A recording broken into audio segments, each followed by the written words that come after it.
Friday the 13th, Part 3, filmed in 3D, was released in theaters on Friday, August 13th, 1982. The film's tagline was to experience a new dimension in terror, as the film's villain, Jason Voorhees, literally came out of the screen to terrorize the audience. This was the first Paramount Pictures film produced in 3D since 1954. The film was shot with the new Aravision over and under 3D camera technique. This was the same technique that was used in Jaws 3D. 3D was still very much a gimmick.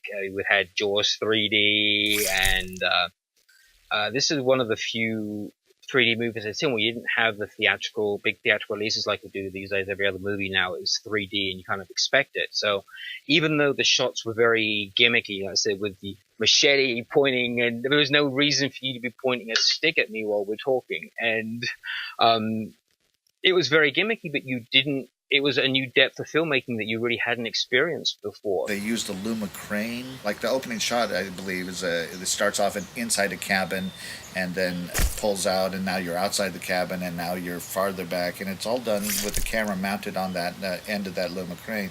It was a new camera. They weren't used to it. It was a new technique in 3D and how to shoot it. But then with the 3D, they were throwing more money at this than they'd ever thrown at the previous ones. It was just a really interesting, really exciting process to be a part of. The 3D thing added a technical component that was more expensive, more time-consuming, more stressful. Part 3 was also the first film in the series to be presented in Dolby Stereo. To achieve this new style of three-dimensional effect, the shooting schedule would be grueling, as every scene needed to be shot multiple times from various angles. As if the demands of the rigorous 3D shooting schedule weren't enough, the film's shoot was plagued with problems.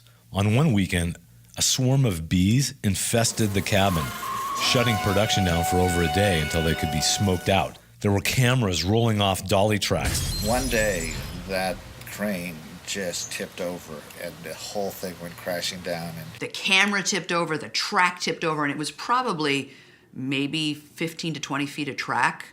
And everything had to be rebuilt, and I believe it damaged the camera. That was not a pleasant day. There was a lot of people very scared. You don't want that to happen on a film shoot. To offset the expense of the increased production costs, the filming location was relocated from the northeastern United States, as shown in the first two films, to the Los Angeles area and closer to Paramount Pictures' base of operations. Police Chief Scott Fitzsimmons had no comment about the murders when reached early this morning. Detectives at the scene, however, were baffled by the brutality of the killings. Bodies were found literally strewn over the 4-square-mile campground in the remote lake region. The location chosen for the Part 3 shoot was in the foothill areas of the Santa Clarita River Valley, which was filled with side canyons and numerous dark, brooding oak trees. The property used in the film would later be used in films such as Meatballs 2 and Bulletproof, starring Adam Sandler and Damon Wayans.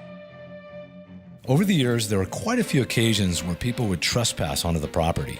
Some of these visits included odd occurrences such as midnight weddings, porno shoots, witchcraft, and satanic activity, even possible animal sacrifice. Despite these bizarre activities, it remained a viable set that was used in other productions over the years since Part 3 was filmed there, and continued to be visited by fans of the Friday the 13th horror series. The cabin and barn were enjoyed by all who visited the locale.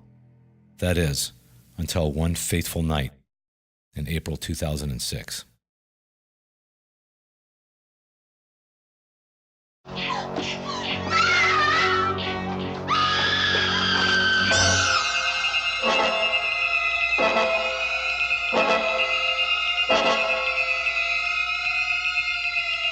On May 9th, 1980, audiences around the world were introduced to a new brand of horror film in Sean Cunningham's Friday the 13th. I think, Friday the 13th, with all the other great films that came out then, like Halloween and Texas Chainsaw, all those films that came out there, it was just seemingly like a new era into horror films. The film was shot in and around the townships of Blairstown and Hope, New Jersey in the fall of 1979, with the camp scenes being shot at nearby Camp Nobibosco, a working Boy Scout camp.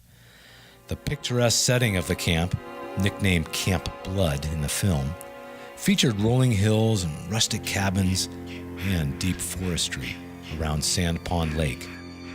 Dubbed the first slasher film, Friday the 13th was a new style of horror movie that introduced graphic and gory special effects into a scary storyline. Despite being panned by critics, the film became a cult classic among viewers and took in roughly $80 million domestically and internationally. Right, the B movies that make A money. This was a classic example of that. The following year, on May 1st, 1981, Paramount Pictures released Friday the 13th Part 2. Chronologically, the film's story occurs 5 years after the events of the first film. 5 long years he's been dormant. The setting of the sequel takes place at the Packanack Counseling Training Center, Being a counselor isn't the gravy summer job everybody thinks it is. which just so happens to be on Crystal Lake and all too close to Camp Blood. The film marked the introduction of psychopath Jason Voorhees, I'm going to give it to you straight about Jason. not as an apparition, as suggested in the first film, but as an individual who never drowned and had been living off the land, eating wild animals and vegetation since his disappearance in 1957. The principal photography on Part 2 took place in August of 1980 in the scenic hills of Litchfield County, Connecticut, on North Spectacle Lake. While fans were excited to see the sequel released, many were disappointed with the copycat storyline from Part 1 and the trimmed-down special effects due to the Motion Picture Association cracking down on the gore allowed in this release.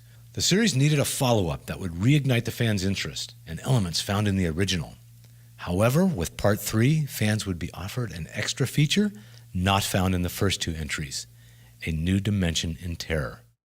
Friday the 13th Part 3 is the one movie that needs to be seen in the theater because it's a 3D movie. The 3D effect and the credits, you know how they kind of come off?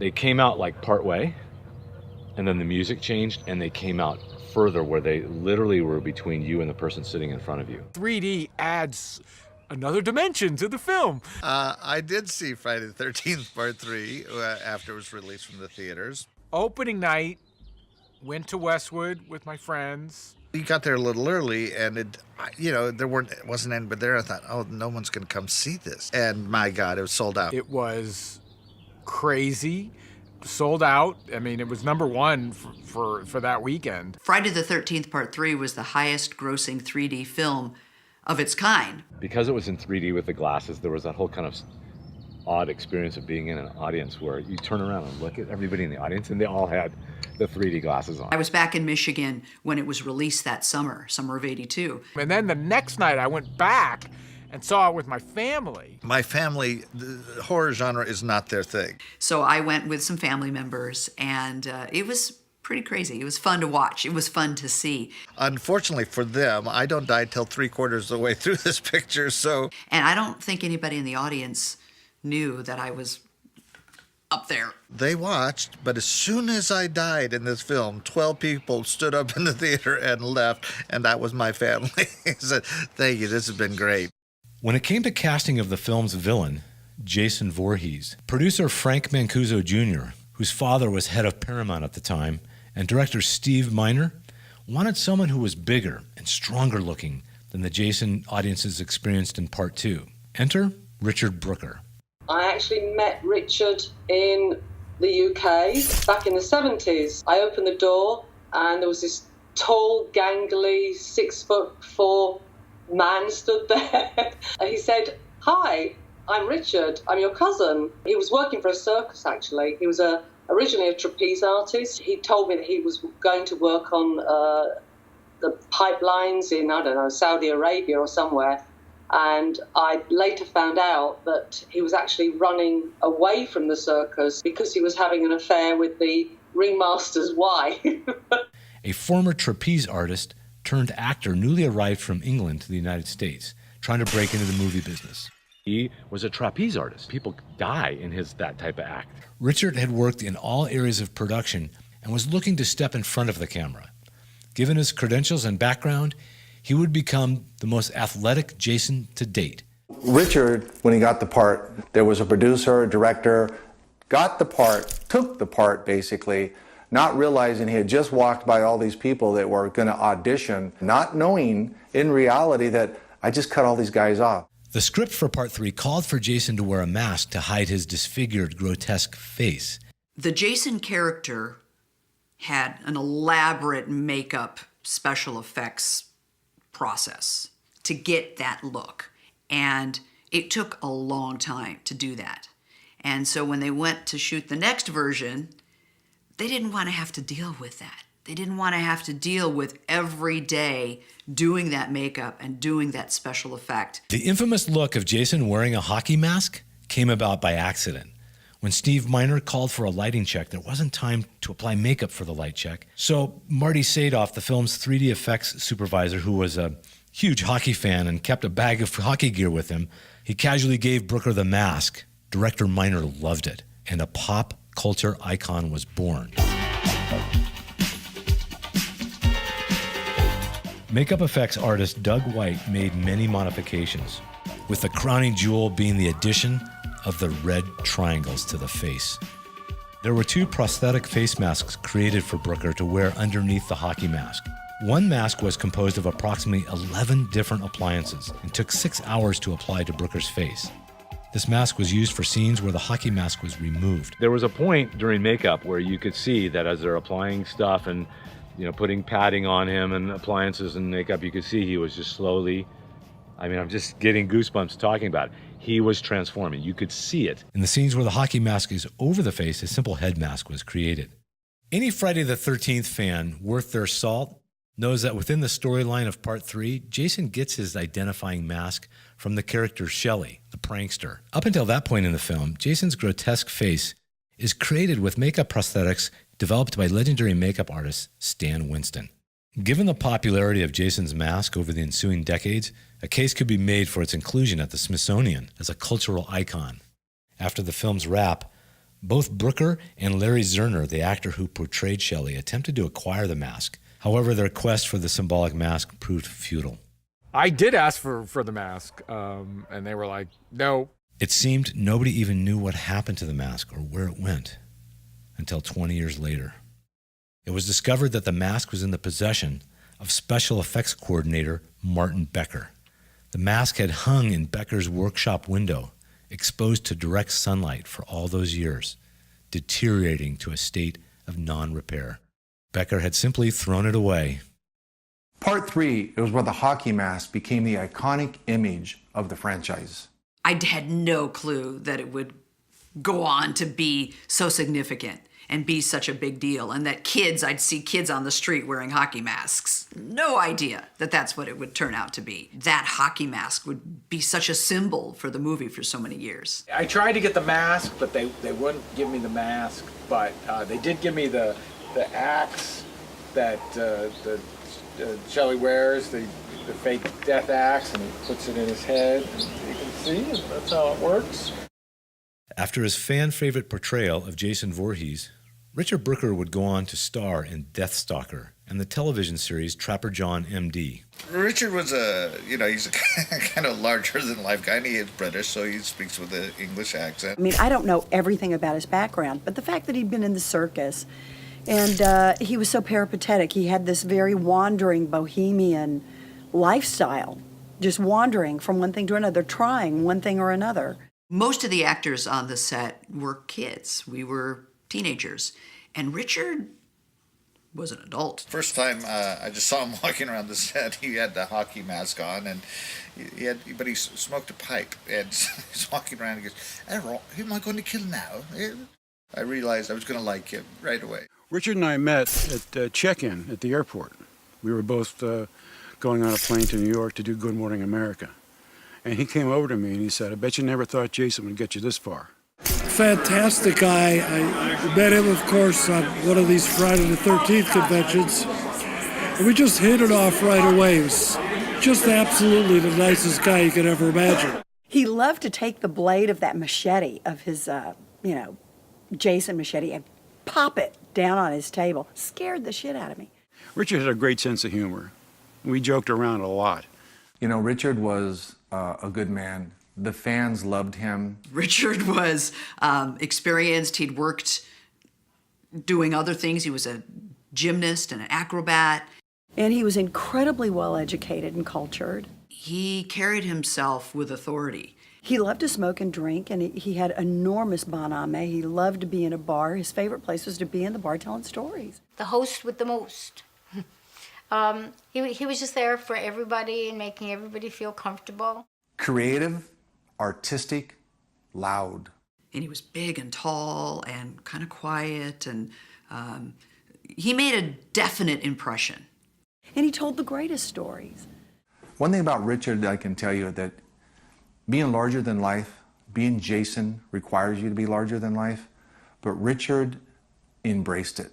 If you didn't have a good story to tell at any given time, he would just come up with one. You know, and the story would start to wind its way into, like, now wait a minute. You were drinking with Lobster Boy in Florida in the retirement village for circus performers?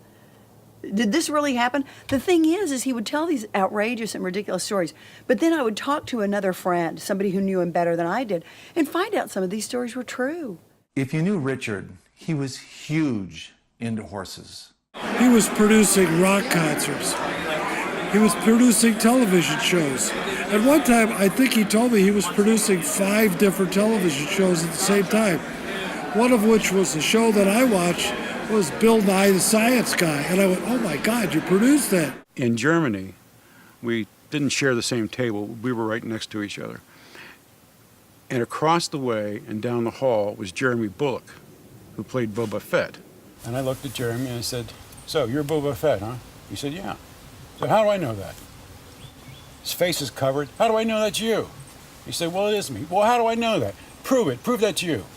I said, well, I got pictures here. And then you say, yeah, but your pictures are awful. You need new pictures. Anyway, after that, Jeremy, Richard, and I became very, very tight. You know, he had that technology background with the wireless microphones, and he did a lot of things with production with wireless. I didn't realize that he had won an Emmy for an invention. And the invention had something, he tried to explain it to me one night. Of course, I couldn't figure out what the hell it was. But it was some kind of synchronization that allowed you to stop SMPTE code and pick up the SMPTE code later. And it was something that he invented. And then he told me, he goes, not only was it used for SMPTE code, he goes, but every cell phone in this entire room and every cell phone that you have evidently used this invention that Richard invented. We all went out to this little bar in East Germany. Again, of course, very few people actually spoke English there. And I dance. No matter what, I'm a dancer. And so is some good music going on, and I'll dance by myself, you know? And all of a sudden, I see Richard coming like this towards, and he goes like this on the bar into my glass. And everybody's, the whole bar is like, what's this about? And he goes up to this guy, and he pulls him. Richard, he goes, I saw him put something in that glass. And it was like, oh my God. If it had not, he took him outside very quickly, but I'm standing there in absolute shock because it never dawned on me. That wasn't the thing back in the disco era. We didn't have roofies, you know. And if it hadn't been for him, I just don't even want to think what would have happened. In the evening, we hang out with other fans in bars, and we had so many, you know, bits and pieces. I can't recall them all because it wouldn't make my eyes wet, if you know what I mean. Richard had an affinity for visual beauty, and his photography of sunsets has been enjoyed and seen by many through Facebook posts and other media outlets. He had this thing to take these photos of the sunsets. And I said to him, Richard, why are you doing that? Nobody's going to see them. And he said, yeah, that is, he does this for a reason. I said, oh, what reason can that be? And I said, look at this sunset. It looks exactly like the sunset last week, and the week before, and the day before, and the year before. And he said, no, every sunset is different, blah, blah, blah. And he puts them on Facebook. So I asked him, I said, look, this is for the fans, yeah, you know, so they can like something. And he said, no, he's doing that because he's grateful for every sunset he can see.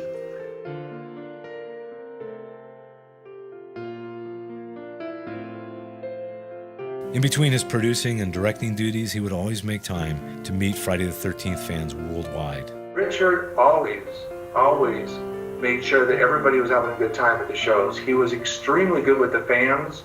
One of the biggest questions to the fans that they always ask, well, how'd you get the job? It was so nice to listen to him because he told the story with enthusiasm as though it was the first time he'd ever told it to a fan, and it probably was the 15,000th time he had told it to a fan.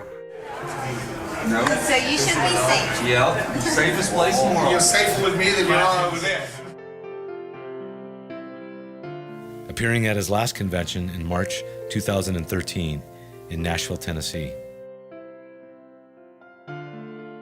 Richard died suddenly on April 8, 2013 of a heart attack. News of his passing was a shock to all that knew him.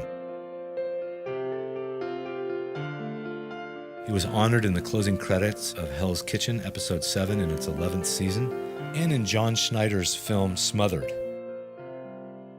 Richard was one of the good guys, and I enjoyed knowing him. And if I ever saw him again, I'd say, Richard, I know this little bar in Santa Monica. Let's go have a drink.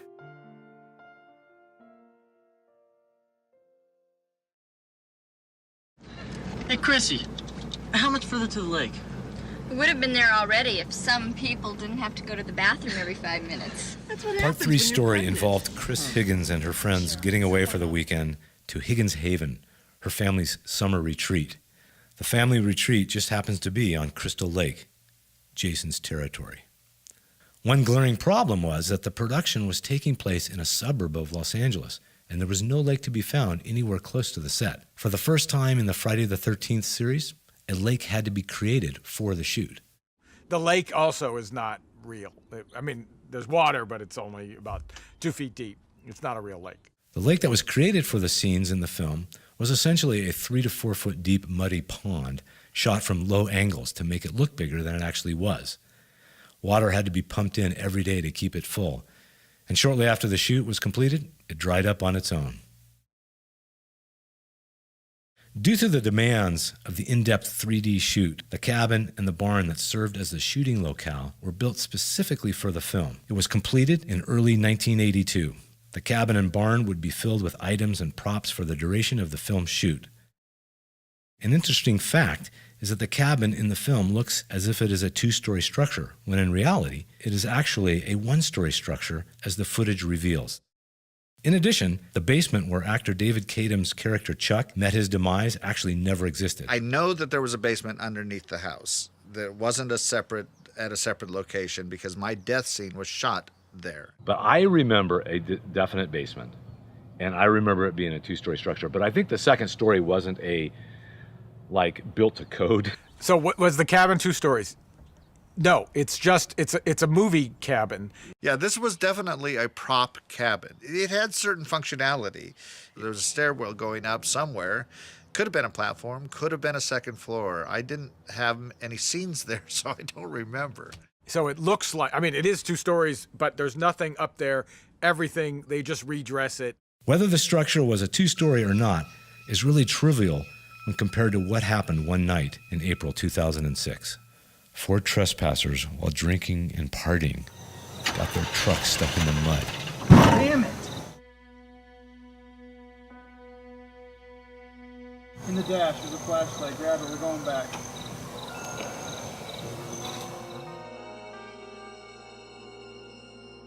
And returned to the cabin to seek shelter from the cold California night. They continued partying at the cabin until the cold began to affect their high spirits. They tried to get warm by starting a fire in the cabin fireplace. But even though the fireplace appeared to be made of brick and rock, it was only the bottom 3 or 4 feet that were actually made of these materials. The rest of the fireplace was a facade made of lightwood. The top half of the chimney quickly caught fire, which instantly spread to the roof of the structure. When did I hear about the cabin burning down? I don't know that I heard right away at all. I don't even know if I I don't know that I did hear that it had burnt down. I mean, I know that that cabin was because it's the Valzoet movie ranch, so it'd been used in a lot of things. But I mean, it seemed like such a waste, especially if it was fans who were there and, set it on fire. The 4 partiers fled, but not before capturing souvenir snapshots of the burning cabin. Where this iconic cabin once stood, now sits a pile of ash and ruins. The reckless partier who took pictures of the burning cabin boasted online about what had occurred that night. In the chat room of FridayThe13thFilms.com, he proclaimed, "Jason's dead." When fellow posters did not believe him, he decided to post pictures of the fire to prove his point.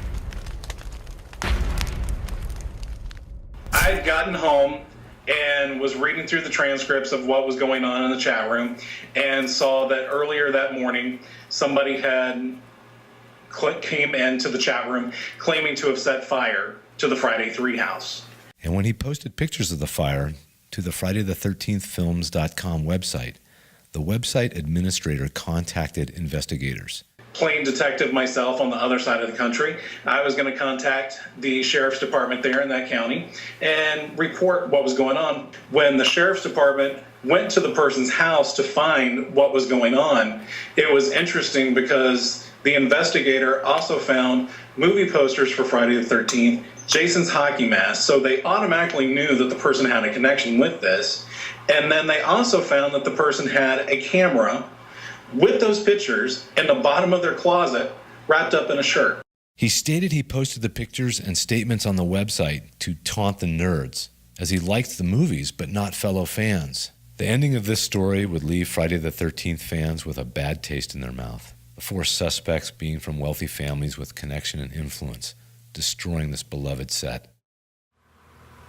Even though the district attorney was pushing for negligent fire charges, the outcome of the case resulted in the families ordered to pay heavy fines and the arsonists received probation.